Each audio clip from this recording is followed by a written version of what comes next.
ফেসবুকের সকল বন্ধুরা আসসালামু আলাইকুম। আশা করি সকলেই ভালো আছেন, আমিও ভালো আছি। এই ভিডিওটি শেষ পর্যন্ত দেখলে আপনারা অবশ্যই বুঝতে পারবেন পেঁয়াজের দানা কিভাবে ফেলতে হয়। আমাদের জমির পরিমাণ হলো 4 কাঠা। 4 কাঠা জমিতে আমরা 13 দুগুণে 26টা ঢেলি করেছি। 26টা ঢেলিতে আমরা 1 কেজি 700 গ্রাম পেঁয়াজের দানা ফেলবো।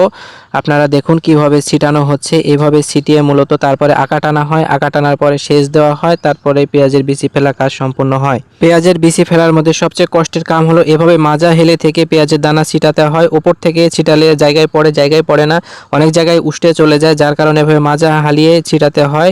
আপনারা দেখতেই পাচ্ছেন সরিষা ছিটানো আর পেঁয়াজের বিচি ফেলা একই রকম, কিছু কম বেশি। একদম নিখুঁতভাবে পেঁয়াজের বিচি ছিটানো হয়। জায়গায় যদি বেশি পড়ে তাহলে সেখানে গাছ কম বাড়ায়, যার কারণে আঁকা টেনে সব সমান করতে হয়। আমরা পেঁয়াজের দানা ফেলার পরে সার ছিটাবো, তারপরে আঁকা টানবো, তারপরে আপনার সেচ দিব, তাহলে আমাদের সম্পূর্ণ হবে আজকের বিচি ফেলার কাজ। ফেসবুকের সকল বন্ধুরা আপনাদের এলাকায় কিভাবে পেঁয়াজের বিচি ফেলা অবশ্যই কমেন্ট করে আমাদের জানাবেন।